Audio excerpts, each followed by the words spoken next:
Welcome. So today we're going to be making a quilt-as-you-go flying geese potholder.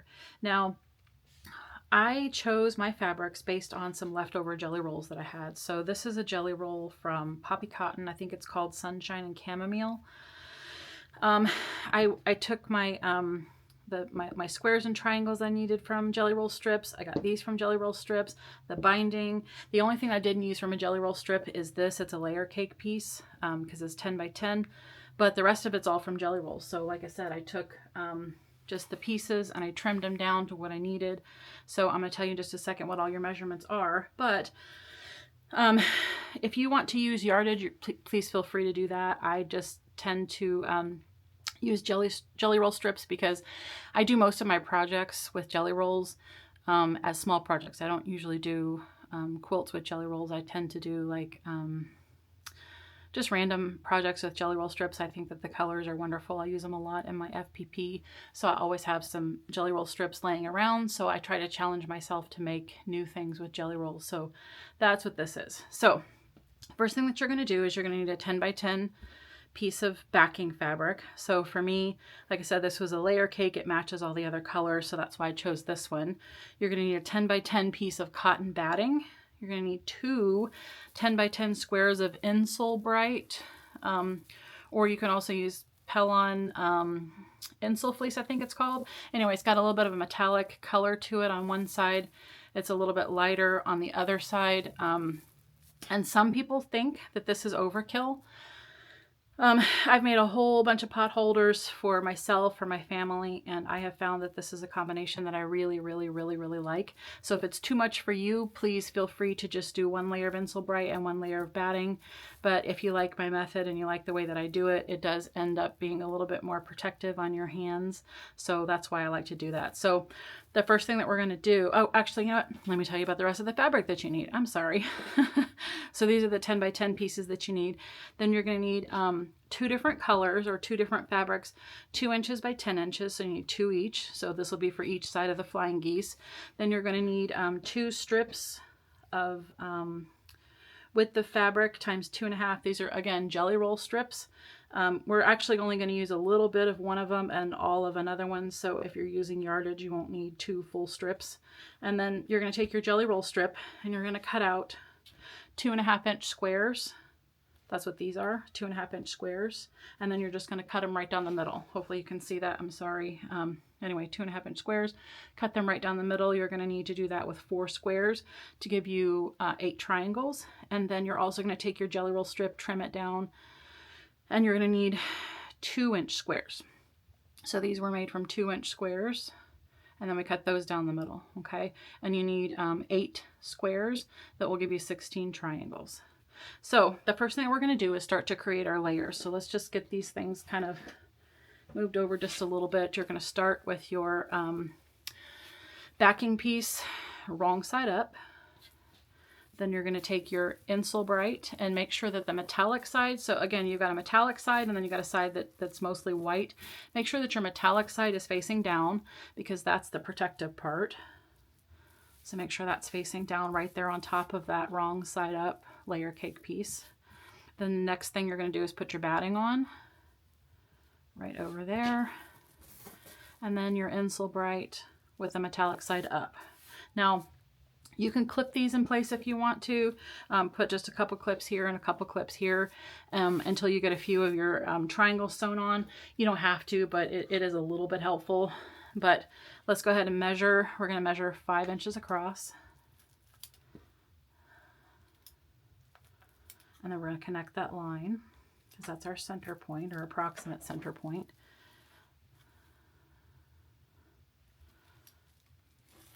Just make a line. You can use other lines on the other sides, but I have found that it's just, for me, not really all that useful, so I don't worry about it. But then the next thing that we're going to do is we're going to start sewing on our triangle. So you'll start with this one face up, and you grab one of these, face down, flip it, yada yada. So we'll get over to the sewing machine and I'll show you how to do all those. Okay, so now that we're at the machine, you're going to start with one of your triangles. So when you took your 2.5-inch squares and you cut them down the middle, this is what I'm talking about when I say 2.5-inch triangle. So I'm trying to just keep things clear for you, but it was made from a 2.5-inch square, so we made a triangle. I don't know that it's actually a 2.5-inch triangle, but that's just what we're going to call it. And then you also want to take one of your triangles made from your 2-inch squares, and you're going to flip it right side down. And then we are going to just kind of line it up here. So I did go ahead and clip these together just to get started, just that way we don't end up getting out of alignment or anything with these layers, because there are quite a few layers there, obviously. And as I said, there are some people that think that this is overkill. If you're one of those people, please make it the way that you want to. This is just the way that I do it. I have found great success doing it this way. It just gives a little extra padding for me. It gives me a little bit of extra heat protection, but if you are not comfortable using that much material, please don't. So this is your project. You do it however it is you want. So then the first thing we're going to do is we're just going to sew that in place. So if you notice, hopefully you can notice, my machine is not having any trouble whatsoever sewing through these 3 layers. It really doesn't feel a whole lot different to me than taking care of a quilt. So again, it's a personal preference. If it's something that you don't want to do, then please don't, but I like it just fine. So anyway, we're going to take another square. So this, or excuse me, not another square, another triangle. So we're going to put it right side down. And because we lined this one up with this line, we're going to do the same thing over here. It gets a little confusing when you start seeing all these points, but when we get to this next layer, I'm going to show you a little tiny trick that I learned when I was making some of these samples. Actually, I'll go ahead and show you now. So hopefully you can see, I'm not sure if you can or not, but if you can see how the points line up. So you've got this point even with this point. So as long as you're even on those points, you're going to end up being just fine. So let's go ahead and take this one and sew it on as well. And then we're going to flip that one over too.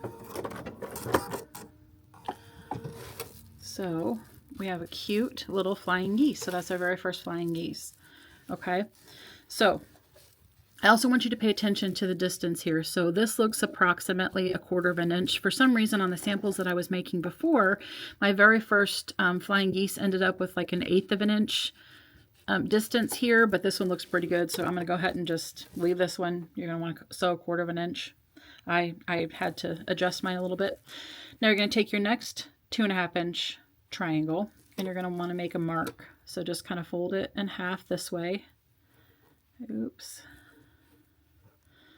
You want to get like a center mark. That's what you're after here, is a center mark. So just kind of use your fingernails to make a little mark. And then you're going to flip it this way. Okay. And this center mark, you want to line up with this center mark. And then you want to line these up with these. Okay. So hopefully you can see what's happening here.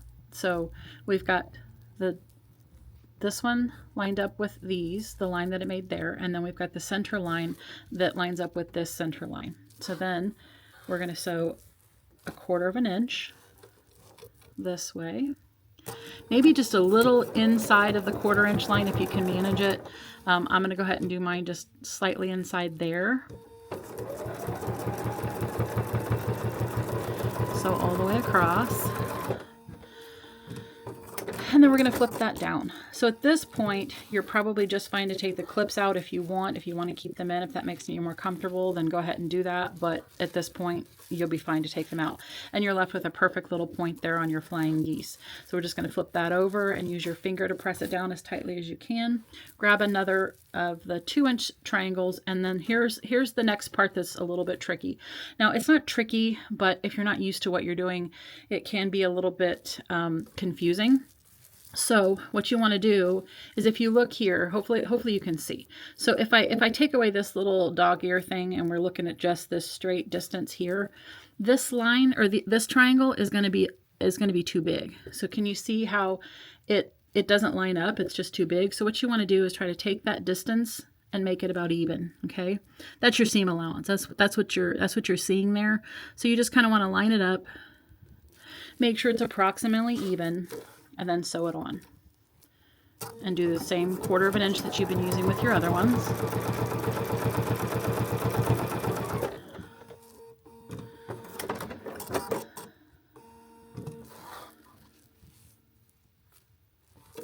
Okay, I'm going to flip that over, and then we're going to do the same with the next one.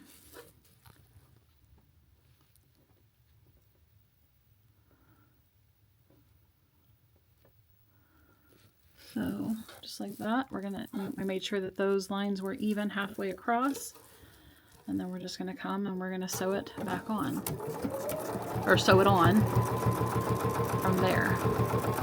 And when you come out, like when you're done with this, you're probably going to end up being right in between those two little triangles there. That's your perfect 1/4 inch. Okay, so there we go. So there's another flying geese. And then we're just going to repeat this all the way down. I'm going to go ahead and speed up the camera, and you can see me as I go along, but we're going to go ahead and speed up the camera so you don't have to watch me do every single one, but just basically follow the same procedure. You're going to take your triangle when you're ready for the next flying geese, fold it in half, make your little halfway mark, and then you're going to line it up, that seam line with that middle line, make sure that these edges meet these edges, and then sew it along, and just keep going all the way down until you get to the bottom, and then we'll go on to the next step.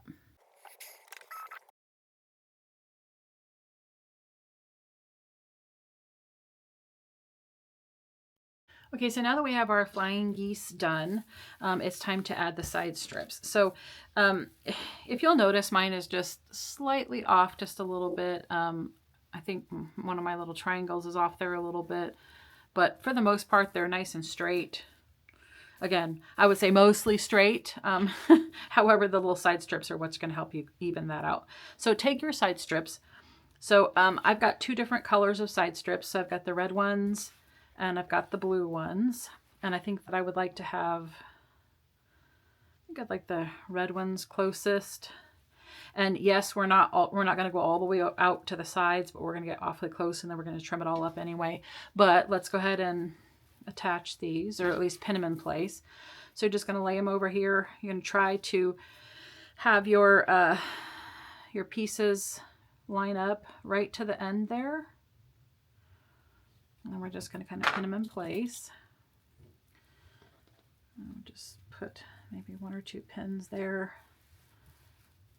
And then you're going to want to do the same thing with the other side. We're going to do a seam all the way down this way. We're going to do the same thing on this other side. And then once we have this one and we turn it over, then we're going to do the same thing and add this one. And then we will come back here and we'll do the trimming and the binding. So now that we're back at the machine, we're going to go ahead and add our trim pieces. So I've got it pinned in place the way that I showed you over there on the table.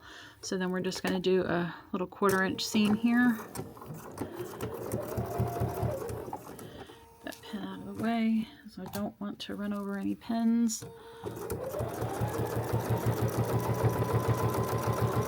All the way down the side. The way. And I did cut my pieces just a little bit bigger than they needed to be, as usual. That way I can just trim it all up in the end and I don't have to worry about anything being short or anything like that. So let's go ahead and check and see where everything is at. And I'm looking good. My points, a couple of my points that maybe got slightly covered up there, but the rest of them are right on. Love that. And then the next thing we're going to do is the same thing on the other side. Then we're just going to fold these over. So make sure that they're finger pressed down as tightly as you can get them. Then you're going to take your next strip, lay it right sides down with that, and then you're going to sew 1/4 of an inch on that one. I didn't use pins on this one just because I don't think that it's necessary. It's just right there on top of that one. So again, I didn't feel like it was necessary to pin that one in place.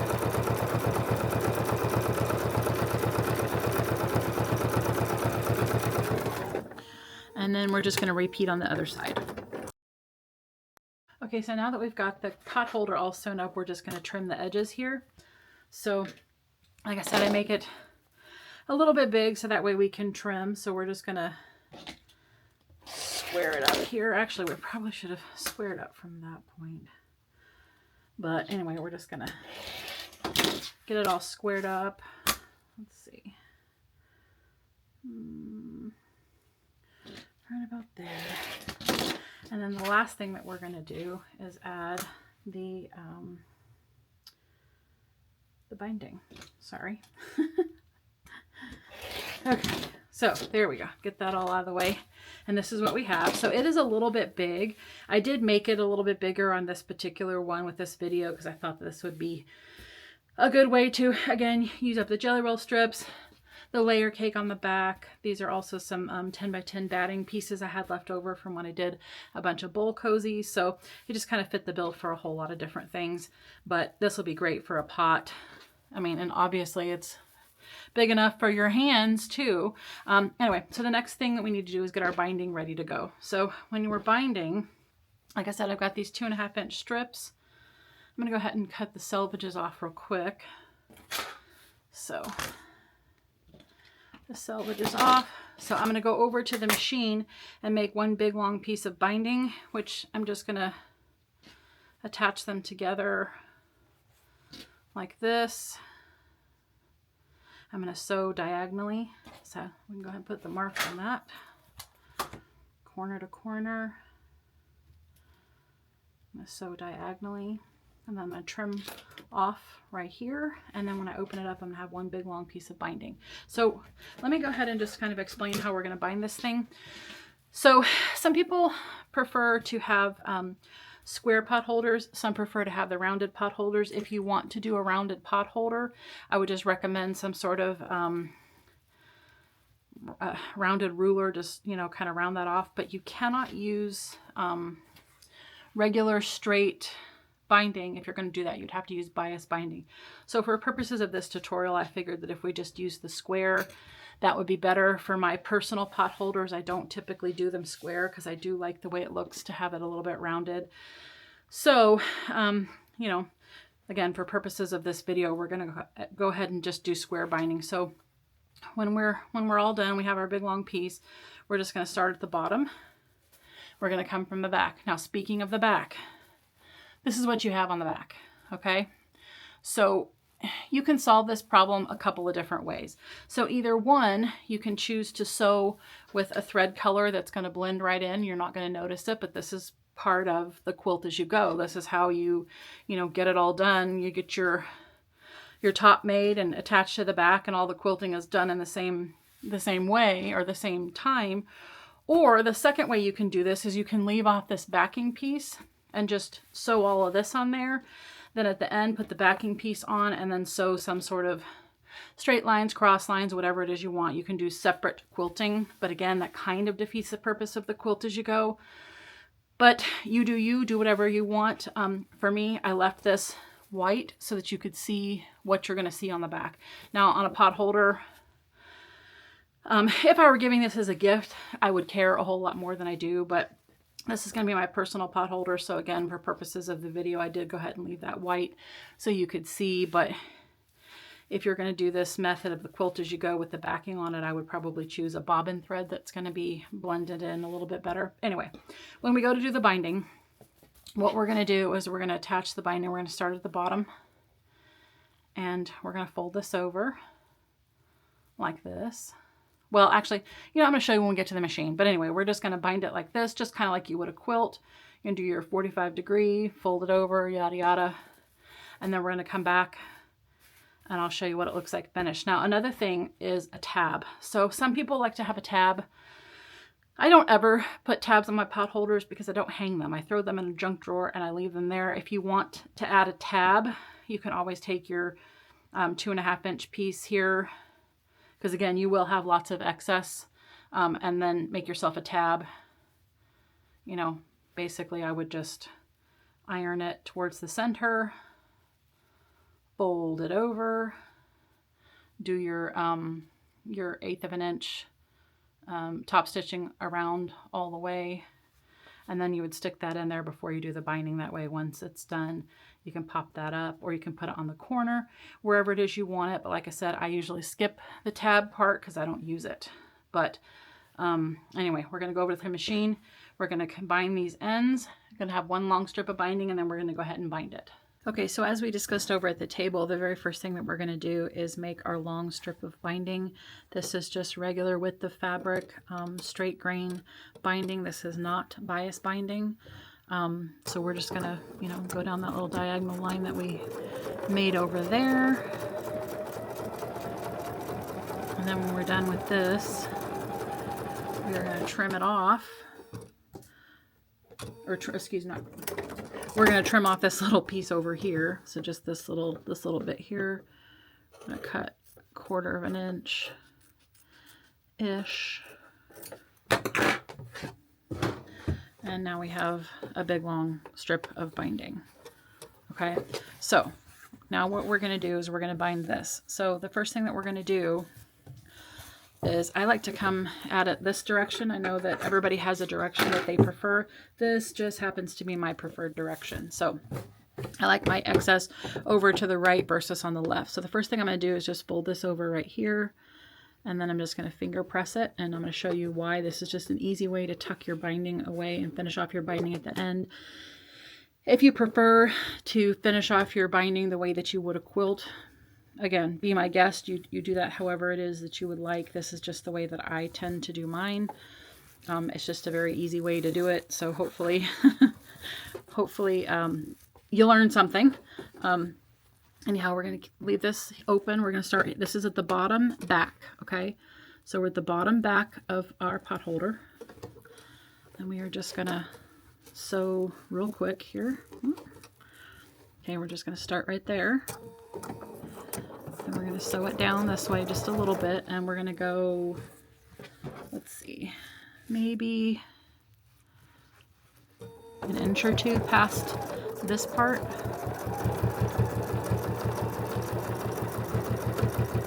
Okay, that looks good. We're going to trim that. So we're stopping the machine, trimming it, or not trimming it. We're just going to trim the thread there. And then we're going to take this and fold it over. Okay, so just where it would naturally be. So what we've created here is a little pocket. So this little pocket is going to help us finish off this binding when we're all done. So now we're just going to fold it and we're going to attach the binding as if we're doing this all along. So you went down to about here, so this is where I would start. So you want to leave this open, so don't sew over that part. I would start down here, and we're just going to sew our binding on the way that we normally would. So when I'm binding a quilt, so I am no quilt pro. I am not a quilt quid pro. I'm not a pro whatsoever. So my binding usually turns out pretty decent, but anyway, this is the method that I learned. So we go all the way to about 1/4 of an inch before we get to the end. So over here, the end, we're going to turn this, sew off the end. So till we get to the end, we're going to trim that. And then we're going to take our binding and make sure it's folded, and then we're going to turn it 45 degrees. Okay, so you see this, how we're 45 degrees right there. So just like this, you see I'm 45 degrees. So then we take that and then we fold it down. So we make sure that that is up there at the top, and then we fold it down. And then we're going to start attaching the binding from that point again. So we're going to go here. So we're starting at that same corner that we sewed off there at that angle. And we're just going to keep sewing. So I probably should have ironed my binding, but I completely forgot. So forgive me. If you want to iron your binding in half, please do so. For me, again, I literally just forgot. It wasn't a conscious move. It was just something that I forgot to do. But I find that since the binding that I'm working with here is pretty short, I don't know that I'm overly concerned about it. Oh, and as far as my thread color is still white in here. You can choose to go with a thread color. And here we're going to go sew off the end again. when you're doing your thread, you're going to want to make sure that whatever thread color you have in there is going to match your front part real well.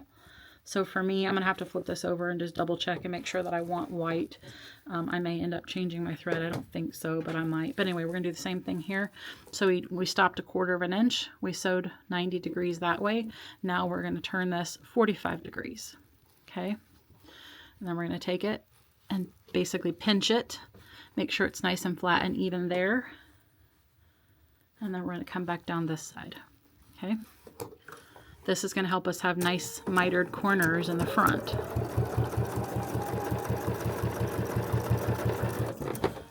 And we're just going to keep going until we get all the way to the end of that side.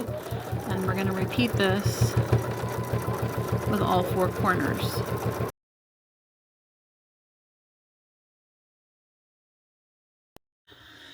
Okay, so now we're at the final corner, and we're going to go ahead and finish this off. I'm going to show you how we're going to finish it and tuck that into that little pocket that we made down there.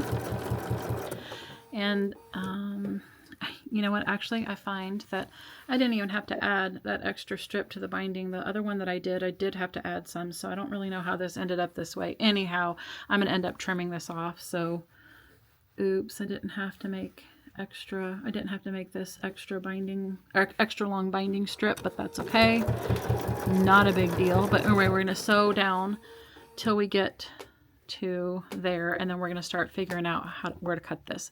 So at this point, if you see here this little pocket that I'm opening up, hopefully you can see it, we've got this distance. We want to cut this right about the end of that, so we're just going to trim it off right here, trim off your binding, and then we're going to tuck this right in. So hopefully you can see, we're just going to take this binding here, open this up, this little pocket that you made. We're going to line this up over here, take this pocket, and then we're going to fold it back over. So hopefully you can see what we just did there.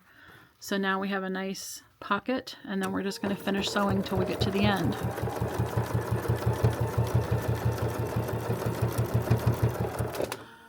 Okay. So I'm going to show you here what we just did. Hopefully you can see it a little bit better when I point it out. But right here was the pocket. So this is the little pocket that we made. So when we get to this last one, we just keep sewing. We trim it off down here, tuck it inside, and then just keep sewing as if we never stopped. And then when you flip it over, it's something that you can't really tell. So now we're going to flip it over to the front. So let's turn this over to the front, and we're going to have nice mitered corners. So we're going to turn this over like this. Oops, let's trim. I forgot to trim all my little corners here. Anyway, we're going to have nice mitered corners. So that method is the same method you would use when you're sewing a quilt. Basically, you're going to kind of tuck that over just like that, and then take this side. Oops, maybe we'll do this one first. And then you're just going to fold it over, and it gives you a really nice mitered corner. So I might need to do a little bit of manipulating there to make sure that my corner is as mitered and mitered nicely as I want it to. But then when we go through this, oh yeah, there we go. That's a nice mitered corner, just like that. So there we go. So just a nice mitered corner. We're going to go through all 4 corners and sew this binding to the front. So basically we're just going to start, I'm going to start here on the bottom. Okay, this is where we started with this is our little pocket right here. So I'm just going to go here and get started right from the bottom. And I will say that sometimes my mitered corners aren't as beautiful as I wish they would be. So when I actually get to the mitered part, hopefully I'm not embarrassed what I'm about to show you, but hopefully I'm pretty good. And I know I'm covering up a little bit of that point there, but you can make adjustments if you want to. But for me, I'm okay with that. Oh, it looks like I got a little bit of that when I sewed over, so I'm just going to trim that up. Make sure it's not in my final line of view there. And I'm going pretty slow. I'm going to show you one of the mitered corners, and then I'm going to speed it up so you don't have to keep listening to me here. But I'm just going pretty slow here. I'm just going as close to this edge as I can get it without, you know, going over. And I'm just going to sew down to about here-ish. And if you can see the way I'm holding this, then I'm going to take this and I'm going to flip it over.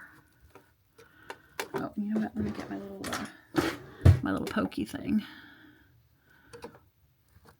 And there we go. There's a nice little mitered corner. That is exactly what I was looking for. So I'm just going to take that to the end there. And then we're going to turn it. And then we're going to continue all the way down until we do all 4 corners. So we are back and our jelly roll pot holder is done. So we did some quilt-as-you-go flying geese. We added some strips to the side. Then we did some binding and we made a nice sized pot holder.